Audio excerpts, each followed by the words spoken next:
While my daughter lay on the operating table, her brain swelling, her breath held only by a machine keeping her alive, my son-in-law was standing on a yacht in Newport, his left hand lifting a glass of champagne, his right arm around the waist of a girl in a red bikini, smiling as if mocking his wife's fragile life. And I knew that night there wasn't only someone fighting between life and death, but also someone already picturing a new life that no longer had a place for my daughter. If you've ever had the cruel truth collapse your trust in an instant, ever watched someone laugh while your loved one was in pain, ever realized you trusted the wrong person, leave a single. So I know you understand how devastating that feeling is, and if you want to follow a journey where justice doesn't come from screaming, but from silence and evidence, subscribe to hear the rest. Sometimes truth doesn't just save people. It exposes the wicked under the light, and I'm grateful you're here with me. The late October night in Portland had its own kind of cold, a cold that slipped through layers of clothing, crawled down collars, making the entire city beneath the steel bridge feel breathless. Fog drifted along the surface of the Willamette, brushing against Oregon Coast Regional Hospital, where harsh white neon lights slashed the eyes of anyone who had ever kept vigil for a loved one in the ICU. I, Henry Callahan, 62 years old, retired family court judge, had lived through countless long nights in courtrooms, but none drained me like this one. I braced a hand against the glass frame, staring up at the 6th floor where Lauren lay, feeling as if I were watching a burning house I couldn't run into. Car accident, the phrase the on-call doctor delivered as casually as an administrative announcement, but to me, it was a blade. She has a severe traumatic brain injury, but it isn't hopeless. The on-call doctor, a young man with eyes shadowed by the weight of losses he'd seen, spoke slowly, each word measured. I nodded. Every judgment I'd ever delivered began in silence, and now I used that same silence to keep myself from collapsing. Lauren, my daughter, an emergency physician who had calmly revived children whose hearts had stopped on the spot, now lay there among wires, the green glow of the monitors blinking like the last flicker of hope. I wasn't allowed into the room after 9 p.m., but I'd spent years here, as part of the hospital ethics board, as a father. I knew which door led to the fire stairs when the security guards switched shifts, and I knew a narrow back passage the longtime staff called the old-timers' route. I slipped in like a shadow. Room 614 appeared ahead, the steady beep of the monitor, the soft hiss of the ventilator, like a never-ending sigh. Lauren lay there, her face swollen, lips pale, the brown hair she tied back every morning now tangled across the pillow. I placed my hand over hers, and at that moment the monitor flickered. Not loud, not sudden, but a clear change. I looked up. Her heart rate rose from 58 to 64. "You can hear me, can't you, Lauren?" I didn't expect an answer, but the monitor jumped again. 66. A small signal, but enough for me to cling to life. I stood there for minutes, long enough to remember every old line Lauren used to say. "Dad, don't worry. I'm tougher than I look." No one is tougher than the night their child lies on the edge of life and death. I stepped back, pulled the blanket gently over her shoulders, and left the room the same way I'd entered. My footsteps felt like they dragged 40 years of judicial burden with them. But what chilled me wasn't the room. It was Mason's absence. In the 48 hours since Lauren was admitted, her husband hadn't appeared. At first, the nurse said, "He's at a medical conference in Seattle." But after years of handling divorces and betrayals, my instincts told me this wasn't just busy at a conference, and my instincts were right. As I sat in the waiting room, my phone buzzed. Instagram notification. I'm not the type to scroll social media, but the name caught my attention.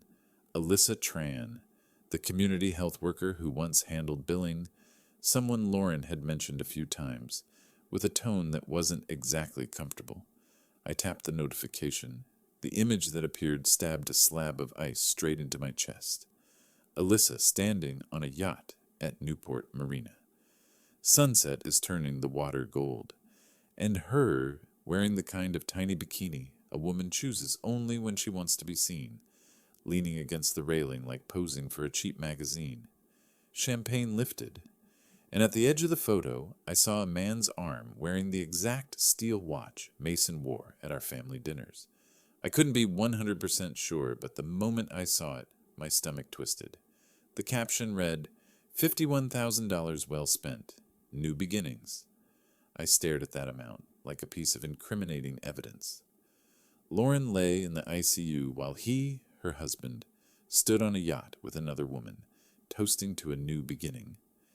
In my career, I'd seen every type of betrayal, but I'd never seen a man who could wrap his arm around another woman while waiting for his wife to die so he could collect insurance. I locked my phone. No rage, no curse, only a cold, sharp quiet, the quiet of someone who's seen too much darkness to be surprised anymore. In that silence, my phone buzzed again. A new message. From Mason. Henry Callahan, we need to talk. Tomorrow. My office. I stared at that message for a long time. A meeting request. A confident tone. And a doorway to everything I didn't want to believe, but couldn't ignore anymore. Another night passed beneath the frozen steel bridge, and in that cold I knew. If Mason was hiding something, then tonight was the first crack where it would show. The Portland night has a very particular kind of rain, not heavy, not loud, but persistent, as if it clings to you along an entire long walk, especially when stepping into the ICU, where rows of pale white lights make everyone look more exhausted than usual. I returned to the hospital at almost 6 a.m, the hour that, through 30 years as a judge, I called the hour of truth. People are tired, their guard is down, and the things they try to hide in daylight tend to surface in the dim glow of dawn. I stopped by the vending machine, a cup of weak black coffee, hot enough to keep my hands from shaking in the cold. When I walked back into the ICU hallway, I saw Nurse Veronica Hale. If there was anyone in this hospital I would trust instantly, it was Veronica. 21 years as an ICU nurse, long enough to have witnessed the ugliest things people can do to each other, yet still kind enough to protect patients without expecting any reward. She walked over, hair tied back neatly, eyes heavy as if she'd been awake all night, yet still sharp. She glanced around, then placed a hand on my arm. Mr. Callahan, we need to talk in private. I recognize that tone, the tone of someone who knows she's stepping into danger but still wants to do what's right. Veronica led me to a small medical supply room at the end of the hallway, closed the door, and checked the glass to ensure no one was looking. Only after she was certain did she speak quietly. Something is wrong. Lauren's EMR record is locked. My heart halted. Locked? What do you mean? Veronica lowered her voice to almost a whisper. Only Dr. Carter can access it. It took me seconds to process. In the American hospital system, a medical record, EMR, is only placed under restricted access in special cases, high-profile patients, legal cases, or situations where the hospital fears a leak to the media. And even under restriction, several people still have access. The attending physician, charge nurses, department heads, coordinators. Only one person has access? Impossible. I asked slowly, each word measured. A resident cannot do that, correct? Veronica nodded immediately. Correct? Fellows and residents don't have that authority. To lock an EMR, you have to request IT to elevate access. So how did Mason do it? She exhaled, pulling from her pocket a printed system notice she'd screenshotted before it disappeared from her dashboard. He sent a request to IT saying Lauren was a high-profile patient, sensitive case, requiring temporary confidentiality. I stared at the faint line of text. Reasonable if requested by a department chair. Not reasonable at all when the person requesting was the patient's husband. And IT believed him? I asked. Veronica shrugged. It doesn't have the authority to judge. They just grant temporary access and report to management. And Mason sent the request during the night shift, when staffing is low and case-sensitive flags tend to get approved immediately. I took a long breath. People always think crimes begin with grand gestures. They don't. Sometimes they start with an email with the right subject line. Veronica continued, "You need to see this." She opened her phone, pulled up a staff application. I saw the activity log of Lauren's EMR, each line a timestamp. A glaring hole was visible instantly. A DNR order in pending review status. Not approved by the attending, not fully signed, but already uploaded. I looked at the field reading, "Last modified by Dr. Mason Carter." This DNR, who requested it? I asked. No one. Veronica answered immediately. No verbal order, no family request, no medical meeting, no legal justification. She paused as if swallowing her anger before speaking. It's fake. The small room suddenly felt darker, even though the lights were still on. It felt like someone had just driven a screw straight into my chest. I tried to keep my voice steady. Are you sure? Veronica looked straight into my eyes, the look of someone who has seen far too much filth hiding behind white coats. Mr. Henry, no doctor places a DNR on a patient who still shows neurological response. No one does that. Only someone who wants to pull the plug would. I said nothing. I took out my phone, switched to record mode, and aimed the camera at her screen. I recorded every log line, every signature, every timestamp. I was no longer a desperate father. I was back to being the man who had spent 30 years documenting the footprints of liars in a courtroom. Veronica didn't stop me. She simply stood still, letting me capture every detail. When I finished recording, she hesitated for a few seconds, then reached into her other pocket. I heard a soft click.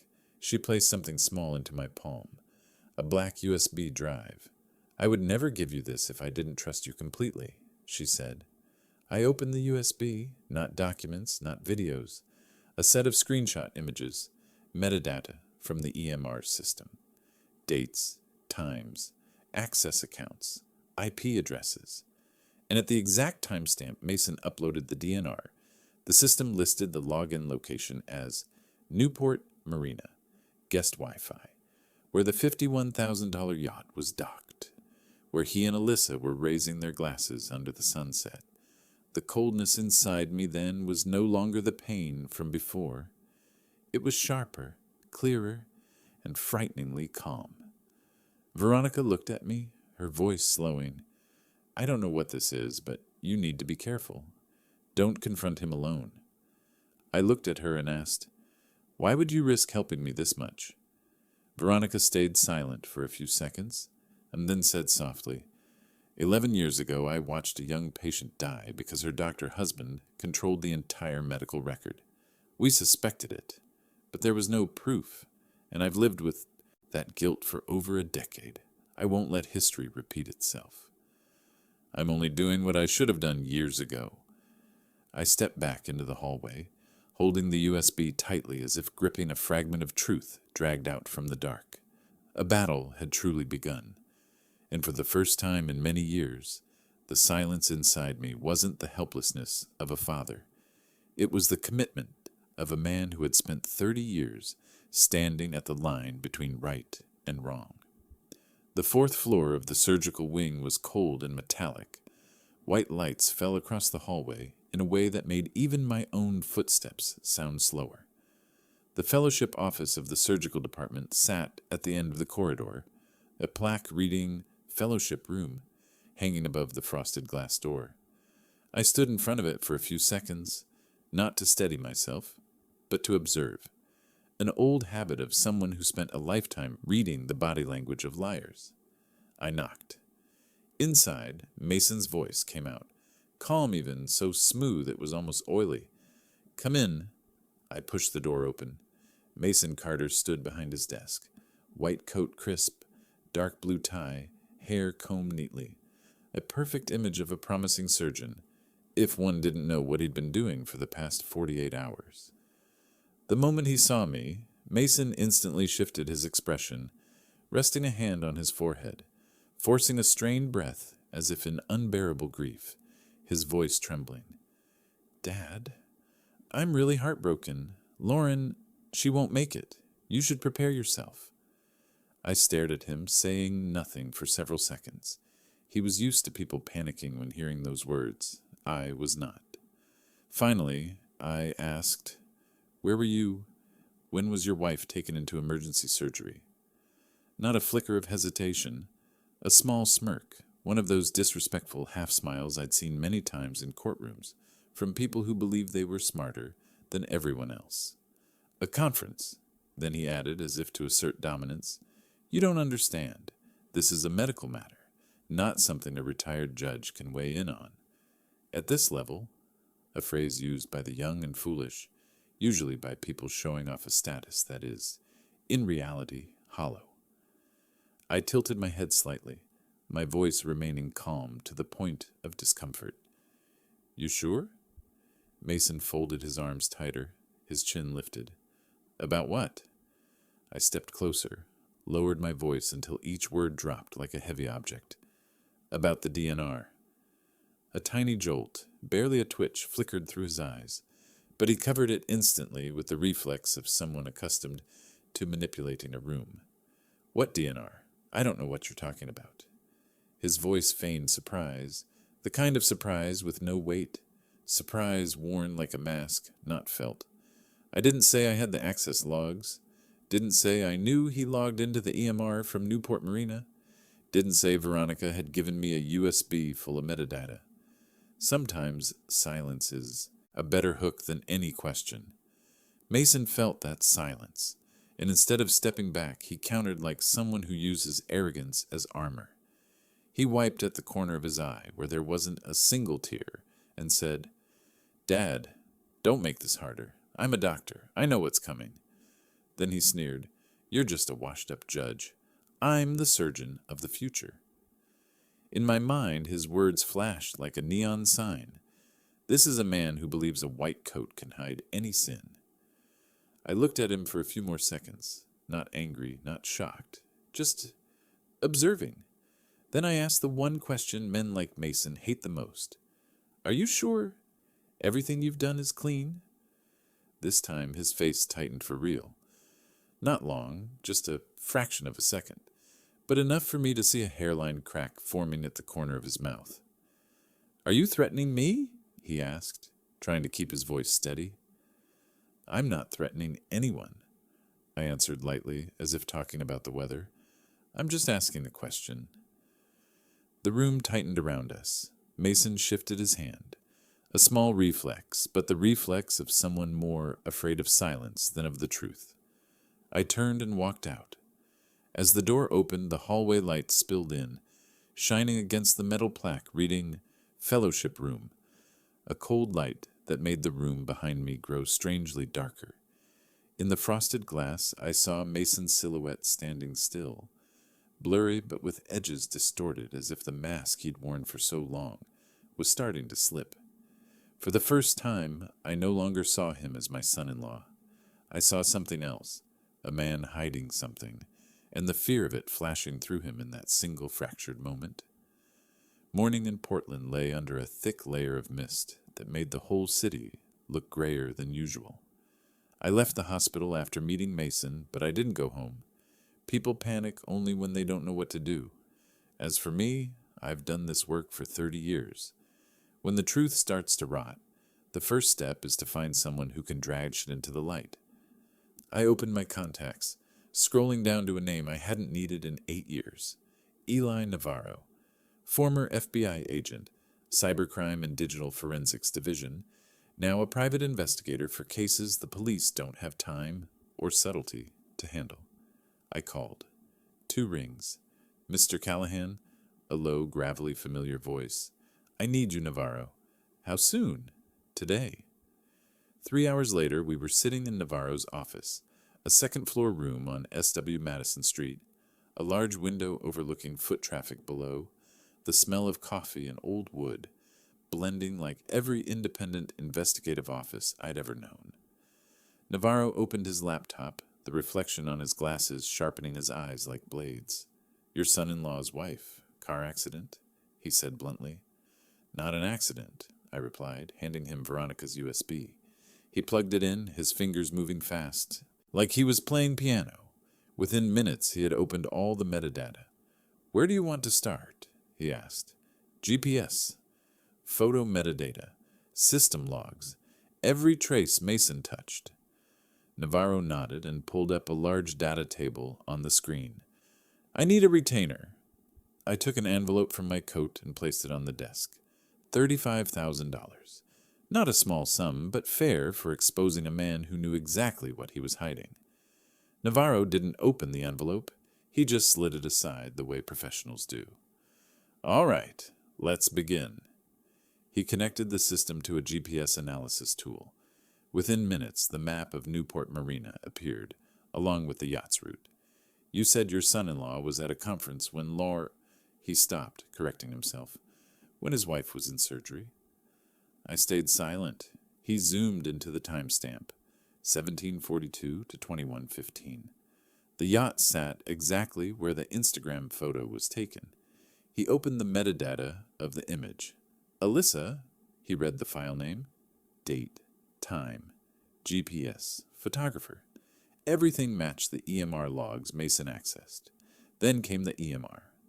Navarro accessed an internal dashboard that I knew wasn't public. "You don't need to know the source," he said when he saw me frown. The system logs appeared clearly. Access, override, Dr. Mason Carter. Temporary elevated access, approved at 0213 a.m. Navarro whistled softly. "Smart. Choose the exact hour IT is exhausted to request privilege elevation." I frowned. "Smart?" he answered instantly. "Smart in the way someone preparing to commit a crime is smart." He turned the screen toward me. A log line appeared in red, flashing like blood. File uploaded. DNR pending, review.pdf, account, mccarter.res, IP address, Newport Marina. Navarro leaned back, voice colder. "See, Mr. Callahan, this isn't lying or carelessness. This is the footprint of deliberate fraud." But I knew that was only the surface. I slid another file across the table. "Check Lauren's bank accounts. I suspect something." Navarro skimmed a few lines, then shook his head. "This needs a specialist." He started a video call with an Asian woman in her late 40s, hair in a tight bun, thin metal glasses, her expression sharp as a surgical blade. "Beatrice, I need your eyes." "Another fraud case?" she said. Beatrice Kim, Ph.D. in forensic finance, 12 years with the IRS Criminal Division, now the only person who can look at a bank statement and know who's lying. 15 minutes later, she was there. She opened the data set, her fingers moving so fast I couldn't follow. 10 minutes later, she looked up. "Small withdrawals. Repeated. All under reporting threshold." She read, $410,000 over a few months. I saw Navarro freeze, split into 3 secondary accounts, routed through intermediaries, never over 9,800 per transfer, avoiding CTR bank reports. Beatrice continued. Then she flipped to a page, stopping on a detail that froze the entire room. "And this, look?" On screen was a small transfer, $6,200, with the note, Cascadia, Life. Beatrice looked up, her voice no longer neutral. "Mr. Callahan, Cascadia Life processes only one type of money, death insurance." Navarro opened leaked emails from Mason's device, which he had just hacked. The subject lines appeared clearly. Inquiry regarding policy. CL89231. Life insurance coverage. 3.1 million. The second line. Request for double indemnity clause activation.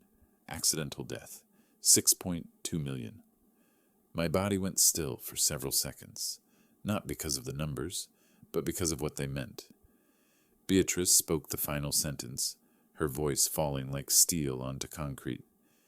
"Mr. Callahan, this man didn't just betray your daughter. He's running a criminal operation." Navarro looked at me. No further explanation needed. I understood. This war was no longer between Mason and... This was a war between a father and a man constructing an intricate machine built to kill. And I had never been more ready. Rain in Portland at night fell like scattered cold needles, piercing through the ICU window glass. I had barely slept for half an hour in the waiting room when I heard hurried footsteps. Nurse Veronica and charge nurse Elena appeared at the doorway, both wearing scrubs damp with moisture as if they had just walked through a storm. Elena spoke first, her voice low and trembling, not from fear, but from anger. "Mr. Callahan, we need to talk now." I stood up. "What is it?" Veronica glanced down the hallway to make sure no one was listening, then said plainly, "Mason showed up at 2:23 a.m. My heart staggered half a beat. "What did he do?" "He requested medication to reduce cerebral swelling," Elena said. "Dexamethasone?" I asked. "No." Veronica shook her head. "What he was holding had no label." My whole body went cold. In the ICU, an unlabeled syringe is no different from a death curse. Elena continued. "I asked for the supply source. The farm tech checked the system. There was no medication order. Not from the pharmacy, not from the attending physician, not through any medical directive." She gripped her clipboard tightly. "Which means it was illegal." Veronica spoke quietly, her voice as if afraid her words might become true. "If we hadn't stopped him, I don't know what would have happened." I pressed my lips together. Again and again. He was accelerating, step by step, beat by beat, like someone who had calculated everything ahead of time. I asked, "Is there camera footage?" Veronica answered immediately. "Full video can't be retrieved. Hospital-level security." She unlocked her phone. "But I got a snapshot from the internal system." In the image, Mason is standing in Lauren's room, holding a syringe in the dark, the green light from the monitor reflecting on his face, making him look like someone who has lost all traces of humanity. "Where's the syringe?" I asked. "We sealed it and sent it to the lab," Elena replied. "When will we get results?" I asked. Though I already knew. Veronica sighed. 24 to 36 hours. No faster. It's a regulation." Reasonable. This time, the system couldn't be manipulated as easily as the EMR. No one can rush toxicology testing. I followed them to room 314. The door opened, and the monitor continued its steady beeping, like the breath of a warrior, lying still but never surrendering. Lauren lay there, pale face, slightly swollen eyelids, her hair messy beneath the stabilizing bandages, but I still saw traces of the child who once tugged my sleeve, begging to go to the park, of the young woman who walked confidently into the first lecture hall of medical school. I placed my hand over hers, and just like the first time I entered the room, the monitor jumped. Veronica froze as the numbers climbed from 62 to 69, then 73. She looked at me, then at Lauren. "Do you see that?" I didn't take my eyes off my daughter's face. "She's reacting." Veronica swallowed, her voice thick as if she didn't want to believe the words she was about to say. "She knows who was just here." I turned to her. Veronica looked straight at me, her eyes red from a whole day of holding herself together. "And she knows who is trying to kill her." The room felt like it had lost all its air. I stood there, still holding Lauren's hand, and understood that the battle was no longer about proving Mason was a traitor. This was a race against time to keep my daughter alive long enough for the truth to surface. Portland's afternoon sank beneath a thin veil of rain, as if the weather itself knew something was about to be dragged into the light. I returned to Navarro's office, where the clacking of his keyboard sounded like the ticking countdown of a verdict. Eli didn't look up when I stepped in. He said only one sentence, his voice low and heavy like a stone dropped onto concrete. "I found the guy." The man Eli referred to was a forensic mechanic, a crash investigator who spent nearly 20 years with NHTSA. He had gone to the impound lot that morning, removing each bolt, examining every line of tubing, photographing every cut with a macro lens, as if dissecting a metal corpse. When the report appeared on the screen, it felt like someone squeezed the air out of my chest. The brake system had been cut, not snapped, not leaking, not worn down, cut. Cut with a surgical tool. The incision was sharp, clean, and even, just like the line made on skin during a laparoscopic procedure. A shock ran down my spine. "Are you sure?" I asked, though I knew the answer. Eli turned the screen toward me, pointing at each section of the report. A small, sharp cutting blade consistent with a cutting tool was a small, extremely sharp knife, very similar to the kind of scalpel surgeons use in an operating room. The cut showed no vibration, not a saw, not pliers. Estimated time, 12 to 24 hours before the crash. No animal tracks, no debris. Not accidental. Navarro said quietly, "Mr. Callahan, this wasn't an accident. This was intentional." I said nothing, not because I doubted him, but because I had sensed it from the beginning. I just hadn't expected the precision to be this surgical. Eli continued, as if the truth wasn't cruel enough. "And this?" He opened a video clip, traffic camera, the night Lauren crashed. Her Subaru was moving at 23 to 26 miles per hour, very slow, no weaving, no erratic movement, and then the car went straight into a tree. No turn, no brake, no swerve, a direct collision from someone who had lost all control because there were no brakes left to press. I felt something inside me collapse in silence, not pain, a hollow so deep it felt like my heart had stopped beating. Eli stood and moved to another desk. "There's something else you need to see." He opened a file extracted from Melissa's phone, messages pulled using forensic recovery software. One message made the entire room seem to sink. "Alyssa. Mason. If she dies, we're free." No emoji, no teasing, no ambiguity. A sentence as naked and sharp as a knife laid against a spine. I stared at it for a long time. Each word hammered deeper.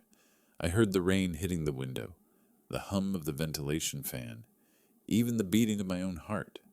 I stood straight and said, "He didn't just want the money." Eli looked at me, silent. I continued, my voice low but so sharp even I barely recognized it. He wanted a new life, without Lauren.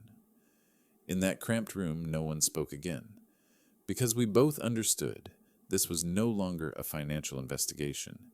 This was a murder plot engineered at its roots, and the fight to protect my daughter had officially stepped beyond the limits of the law.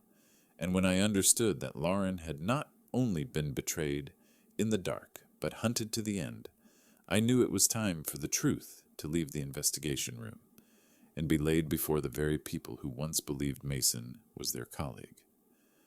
That afternoon, the 9th floor of Portland General glowed with harsh white lights. The hospital board meeting room, usually reserved for discussions on ethics, budgets, and approvals for complex surgeries, rarely became a battlefield. But today the air was thick, as if a storm were about to break.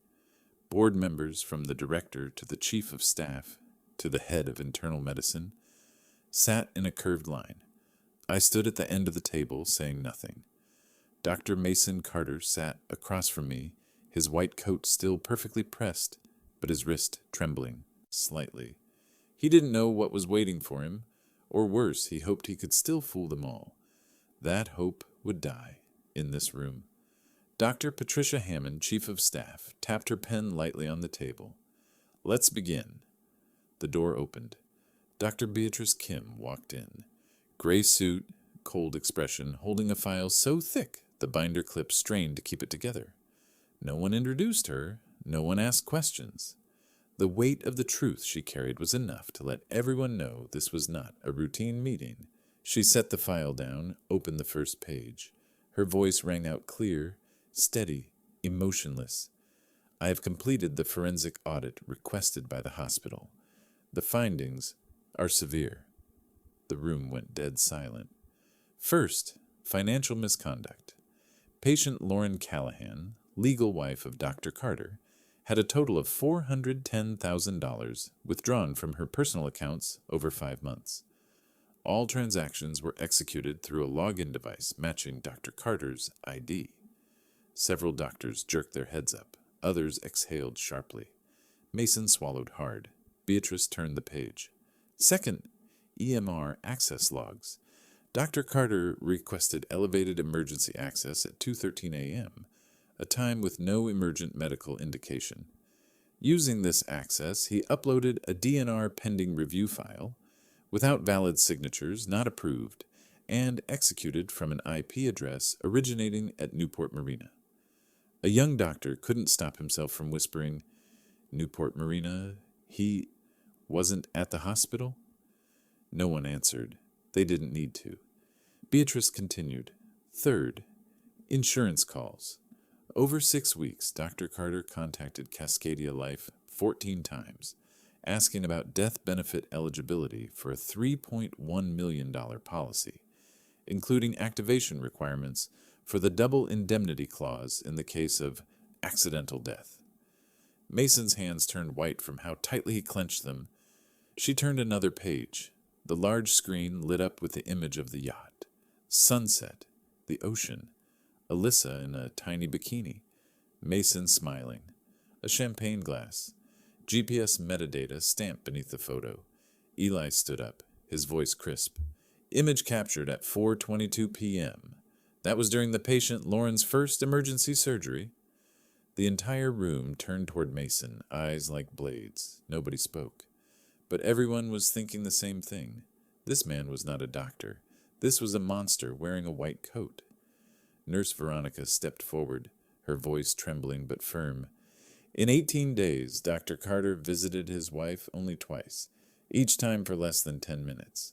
He repeatedly avoided her room, and not once did he hold her hand. An older doctor at the far end leaned forward on his chair, then let out a sentence that split the room open like thunder. In 28 years of practice, I've never seen a physician abandon his dying wife to go ride a yacht. A hiss, a sharp breath, a look of disbelief, a wave of outrage, spreading like fire catching oil. People looked at one another, then back at Mason, as though staring at a new disease modern medicine did not want to name. Mason sat frozen, his face drained of color. He opened his mouth, but no sound came out. No defense, no excuse, no escape. Dr. Hammond closed the file, her voice so cold even the floor seemed to shrink beneath it. Dr. Carter, effective immediately. You are suspended indefinitely. Your system access is revoked. Your case is being transferred to the Medical Ethics Committee, and this report will be forwarded to the State Medical Board before the end of the day. A decisive blow, like a gavel of justice cracking against Mason's skull. All eyes fixed on him. No one stood with him. No one defended him. No one spoke on his behalf. No one saw him as a colleague anymore. He was nothing but a man exposed, dressed like a doctor, behaving like a criminal. I watched the scene. Not with satisfaction, not with triumph, only with one certainty. The truth had finally been brought into the light before them all. After the hospital board meeting, where Mason had his mask ripped off in front of everyone, I left Portland General, with the feeling that one door had slammed shut behind him. But another door, larger and far more dangerous, was opening before me, the courtroom. Any manipulator, once cornered, will strike back using the law. And Mason, with his medical degree and the white coat he had already stained, would absolutely do that. So I moved first. I met attorney Janet Crowley the next morning, a woman with neatly silvered hair, sharp eyes trained over 25 years on liars, standing behind witness stands. Without many words, I placed all the evidence on her desk, the forensic report, EMR logs, insurance calls, yacht photos, the message, "If she dies, we're free," and the brake-cutting report. Janet read every page without rushing, without skipping, then said one sentence, "We fight on two fronts. Protect Lauren and protect your granddaughter Mia."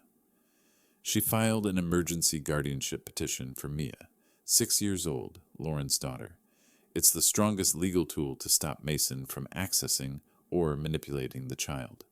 At the same time, Janet submitted an emergency protective order, requesting the court to restrict Mason from making any medical intervention decisions regarding Lauren, citing suspected intentional harm to the patient.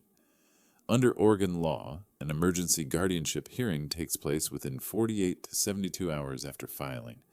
No one can speed it up, and no one can delay it. The courtroom is not a place for emotion, only for evidence, and we had mountains of it. 3 days later, I stood in Multnomah County Court, courtroom number 4. The room was cold, the tension tight as a drawn violin string. Mason appeared with his attorney, a tall man with gelled hair and the face of someone who believed he could fight for his client's rights. But he didn't know Janet Crowley had dismantled men like him 20 years ago. The hearing opened with the judge's familiar statement. "We are here to review the emergency guardianship request and the EPO." Mason attacked immediately. "Your Honor, Mr. Callahan is elderly and mentally unstable. I'm concerned about his ability to care for a child or make proper medical decisions." Janet didn't change expression. She opened a black folder and pulled out a document stamped by the Oregon Health and Science University Neurology Clinic. "Your Honor, this is Mr. Callahan's cognitive assessment from 2 months ago. Results: 100% intact, no memory impairment, no cognitive decline, no signs of dementia or cognitive disorder." The judge looked up, at me, at Mason, at the document. A long silence, long enough to hear the air conditioner hum. Mason's face changed first. He hadn't expected me to have a cognitive test on file, and even less expected Janet to find it immediately. The judge ruled on the first issue. There is no basis for a claim of cognitive impairment. We proceed. Janet presented all evidence permitted for an emergency hearing. Mason avoiding Lauren for 18 days. Unauthorized EMR access. Fake pending DNR. Insurance increase for a $3.1 million death policy. Yacht photo metadata at 4:22 p.m., 19 minutes after the surgery started, the break-cutting report. Statements from Nurse Veronica and Charge Nurse Elena about the unlabeled syringe at 2:23 a.m. Mason countered each point, but he argued in confusion, no longer the confident surgeon he once pretended to be.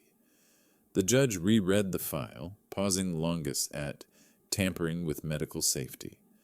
Then she nodded lightly and delivered a ruling both lawful and cold.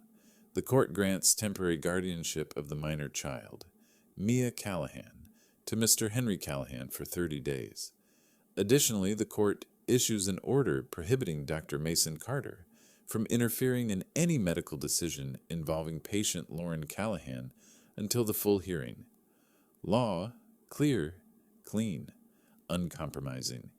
In a single sentence, Mason lost control of Lauren and lost access to the child. In legal terms, this is called a structural freeze, freezing the power of the harmful party. When I stepped out of the courtroom, it felt like I could finally breathe after weeks submerged in darkness. Janet placed a hand on my shoulder. "You may return to the ICU now, legally, fully." I returned to the hospital that same afternoon. The ICU doors opened. The white lights washed over Lauren's face. I stepped closer, placed my hand on hers. As always, the monitor jumped. "But this time," I whispered, "I'm here. And this time, no one has the right to stop me from protecting you anymore." That morning, Portland was still misted over, but what Dr. Beatrice Kim brought was not the chill of the weather. It was the storm of federal law. She called me and Navarro into a small hospital conference room, closed the door, and placed a thick file on the table. Her first sentence alone was enough to change the entire game. "We are no longer at the hospital level. We've crossed into federal jurisdiction." I sat upright. Eli frowned. Dr. Kim opened the file, her voice sharp as metal. "We have wire fraud. We have insurance fraud. We have computer fraud. And we have signs of obstruction of medical treatment." She pointed to each count. "Wire fraud. the $410,000 withdrawn and cycled through 3 sub-accounts using Mason's device. Insurance fraud, 14 calls to Cascadia Life asking conditions to receive the $3.1 million death benefit and the $6.2 million double indemnity clause.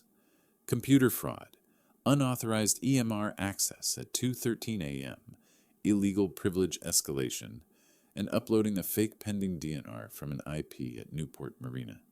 She spoke slowly, punctuating each word so no one could miss its weight. 3 federal offenses. Proving just one sends him to prison. After completing the forensic report, Dr. Kim e-signed it, encrypted the file, and sent it directly to the FBI Portland field office. No circling, no delay, no mercy. I checked the clock.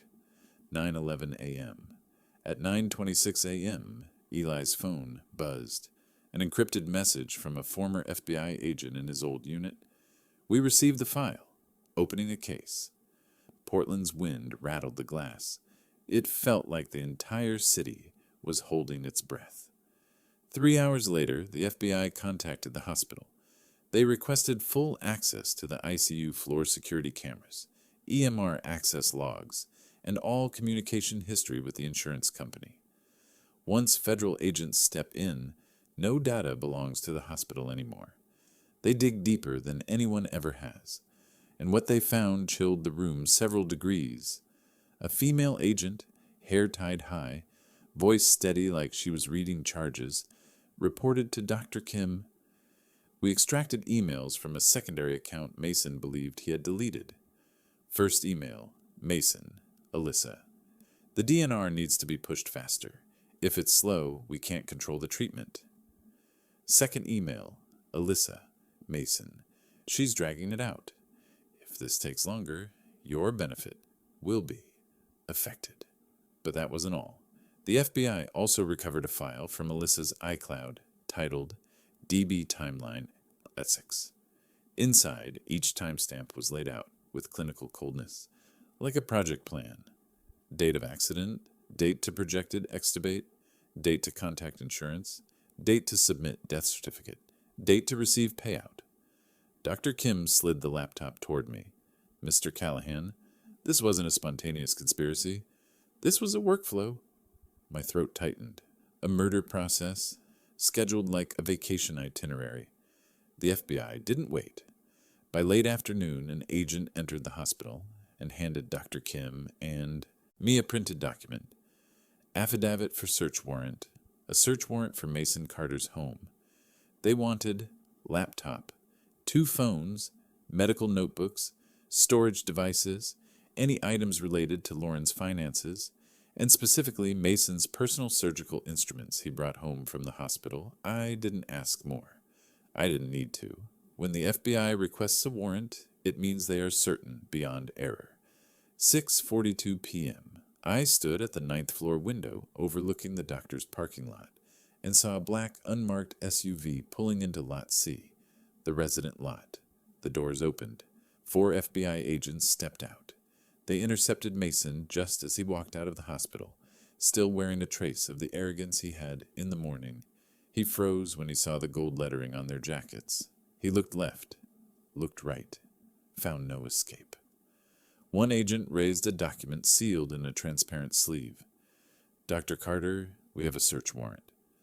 Mason's face, drained white, so pale the yellow parking lot lights couldn't restore a shred of color. And for the first time since this began, I saw real fear in his eyes. The main lobby of Portland General is always noisy during shift change, but that evening the sound felt electrically charged in the air. People waiting for test results, nurses just off duty, families gathered around the information desk, all suddenly stopped when 4 FBI agents and hospital security emerged from the East Corridor. In the middle of them was Dr. Mason Carter, still wearing his white coat, face pale as paper, his hands cuffed behind his back with metal restraints. A fall from heaven to the deepest pit, right in the place where he had once been considered the rising star of the surgical department. I stood in the corner of the lobby near the coffee counter, not hiding but not approaching either. I simply watched. Quiet. Let justice speak for me in the only language people like Mason understand. Being exposed to light and a crowd. After a few steps, someone recognized him first. A young nurse shouted, her voice echoing across the lobby so loudly even she looked startled. "You left your dying wife to go yachting, Mason?" Silence lasted barely half a second. Then the lobby exploded. A patient on crutches shook his head. A mother holding her child whispered, "My God, a doctor did that?" Two residents by the stairs stood up abruptly, staring at Mason like he was a stranger. And what shocked me most, 3 streamers near the gift shop had already raised their phones the moment the shout rang out. One was live streaming on TikTok, one on Instagram. The third held a gimbal and yelled, "Oh my God, you guys! A surgeon's getting taken by the FBI right here at Portland General. Share this now." At that very moment, Coin Channel 6 happened to be in the lobby for an unrelated organ donation interview. When Mason was led past, the camera only had to pivot slightly. They barely had time to react before the scene outstripped any news script. The lens swung toward Mason. Camera lights blasted across his face. A reporter's voice cut through the chaos. "Dr. Carter, are you involved in accusations of intentional harm to a patient?" Mason panicked, twisting toward the camera, shouting like a drowning man reaching for his last breath. "It was routine medication." But the moment the words left his mouth, the entire lobby burst into laughter, derisive, not amused, the kind of laughter from people who have already seen the truth and owe respect to no one. An older nurse pressed her lips together. What medication needs sneaking around at 2 a.m. with no label, no order? A man beside me murmured, loud enough for a live stream mic to catch, "Poor woman. Worse is she was married to him." Another patient pointed, "That's a doctor? I'd rather stitch my own wound than let him touch me." Mason writhed, trying to jerk his arms, but the cuffs held tight. 2 agents gripped his shoulders. Camera shutters, live stream audio, angry whispers, they blended into a sound no one could silence. The clip, recorded by dozens of phones, hit the internet within an hour and shot up the charts. Surgeon arrested in hospital lobby. Portland General chaos. When the agents led Mason past where I stood, he saw me. His eyes filled with fear and hatred, but the arrogance was gone. I didn't speak, didn't smile, didn't nod, didn't mock him. I simply looked at him the way one looks at a verdict already stamped. An agent opened the door of the black SUV, pushed Mason's head down, and guided him inside. The door slammed shut. Heavy. Cold. At the far end of the hall, 2 doctors who once worked beside him stood with arms crossed, turning their faces away. No farewell. No sympathy. Only the unified turning of backs by people who once called him colleague. Mason Carter left Portland General in handcuffs, and his reputation died right there in the hospital lobby, before hundreds of witnesses and thousands watching online. And I stood there like a stone in a river, not joyful, not triumphant, only thinking, my daughter finally has people standing on her side. The federal trial took place in Courtroom 7 of the Oregon District Court, while the family court hearing for Mia's custody was held in Courtroom 3. 2 different rooms, 2 different judges, 2 different legal systems. But only one man was dragged into the light, Mason Carter. That morning, Portland's sky was steel gray. I walked into the federal courtroom where the gallery was packed. FBI agents, reporters, hospital staff, and curious residents who had followed the story since the viral handcuff video in the hospital lobby. Mason was brought in, wrists uncuffed but flanked on both sides by 2 U.S. Marshals. His face was gaunt, eyes bruised, the perfectly styled hair now greasy from nights without sleep. He looked around. No one looked. Back with sympathy. The trial began.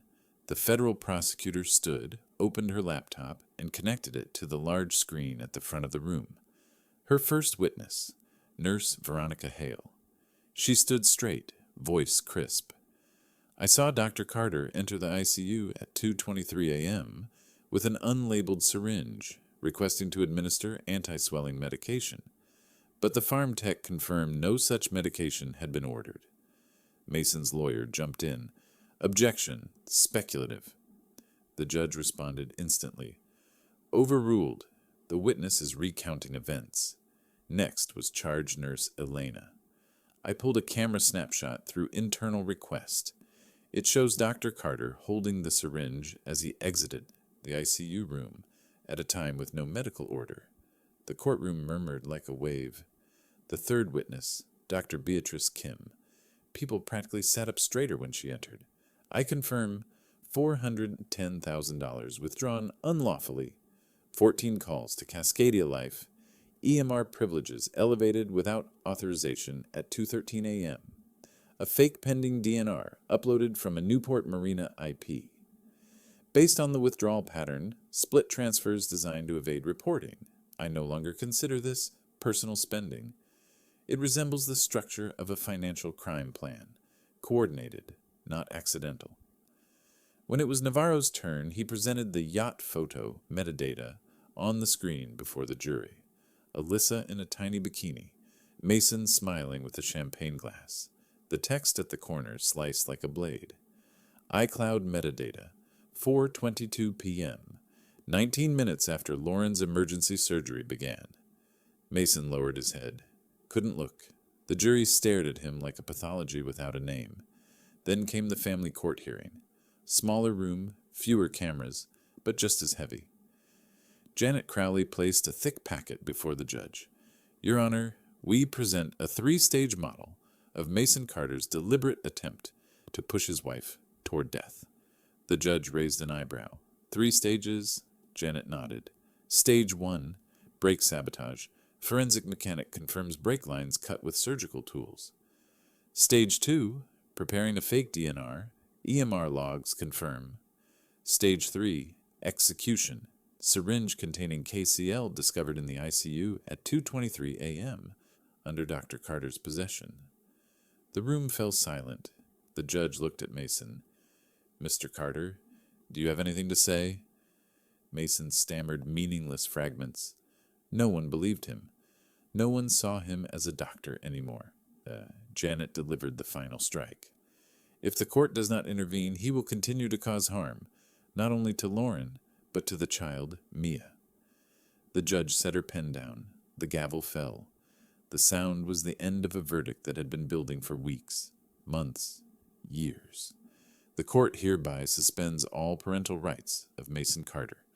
Full and permanent guardianship of Mia Callahan is granted to Mr. Henry Callahan.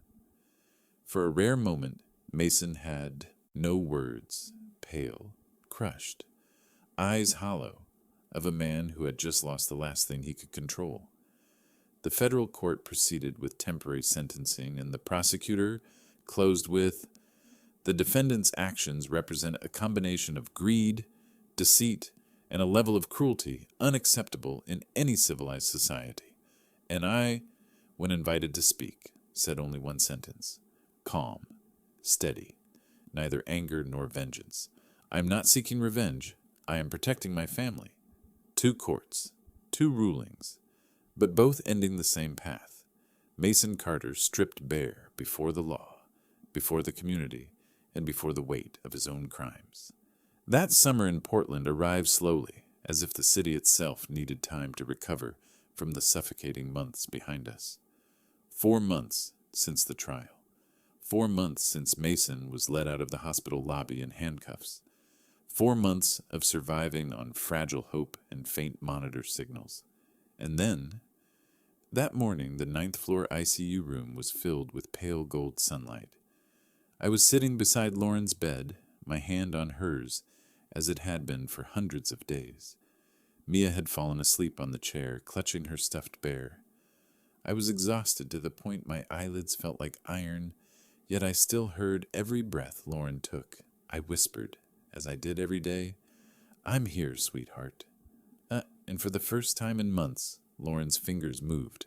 My heart slammed against my chest. I shot to my feet. Lauren, can you hear me? Her eyelids trembled. She tried to open her eyes, managing only a thin slit. Her lips moved, soundless. It took a few more days for the first full dad to come out. Not fast, but enough for me to know I was no longer standing at the edge of despair. I choked on a sound decades on the bench never taught me to control. Mia bolted upright, rubbing her eyes before crying out, "Mom!" She ran to grip Lauren's hand. Nurse Veronica covered her mouth at the doorway, tears slipping before she could wipe them. The ICU physician cried openly like a child. Everything in that room, all the pain, the sleepless nights, the long months spent hovering between fear and faith, dissolved the moment Lauren looked at me with weak, blurry eyes and recognized me. Dad. Her voice was hoarse, tiny, but to me, it was the most beautiful sound in the world. While Lauren began relearning how to breathe, swallow, sit up, the outside world continued its march toward justice. Mason Carter stood in federal court for the final time. Prosecutors recommended a combined sentence based on wire fraud, insurance fraud, computer tampering, obstruction, and attempted murder under Oregon law. The judge ruled the defendant, Mason Carter, is sentenced to a total of 32 years in federal prison. No parole for the first 24. I heard the verdict while standing in a hospital hallway, not joyful, not triumphant. This wasn't the fall of a man. It was the price of every severed brake line, every fake DNR click, every unlabeled syringe placed beside my daughter's bed. Alyssa didn't escape either. She received 9 years for aiding insurance fraud and conspiracy, with 5 years of probation after release. A reporter asked, "Mr. Callahan, do you feel justice has been served?" I answered only, "Justice isn't revenge. Justice is the boundary every person must respect." 3 months later, Lauren was transferred to rehab. She could sit up, smile, say my name and Mia's. And for the first time in years, the future didn't feel like a blind, endless road. I founded the Lauren Foundation for Medical Ethics, a small but solid fund helping victims of medical fraud, EMR misuse, and intentional harm inside healthcare systems. Veronica became the first volunteer. Dr. Kim joined as a legal advisor. Eli contributed the security system against unauthorized access. Each of us patched a piece of what Mason had once shattered. The day Lauren was finally allowed outside, I pushed her wheelchair to the Willamette River. Portland was cool, sunlight glimmering on the water as if drawing a new horizon for the three of us. Mia held her mother's hand, and her other hand held mine. A soft breeze passed. I looked at the river, my daughter, and the small child leaning against my leg, and I whispered for myself alone. Justice isn't revenge. It's a boundary. A boundary men like Mason tried to break, but that justice restored, exactly where it belonged. Lauren rested her head on my shoulder. Mia leaned against her mother. 3 generations, finally seated together beside a calm river after months of storms, and for the first time in a long time, I felt myself breathe fully. As I pushed Lauren's wheelchair away from the Willamette, the sun slipped behind Portland's rooftops, leaving a thin gold thread across the water. The months of betrayal, darkness, and lies, none of it turned me into someone vindictive. It turned me into a father who knows exactly which boundaries are untouchable. And if I learned anything from this entire journey, it is this: silence is not weakness. Silence is a weapon when you hold the truth in your hands. Mason lost everything. Alyssa lost her freedom. Lauren is slowly reclaiming her life. Slow, painful, real. Mia now has a safer childhood, not perfect, but no longer shadowed by fear.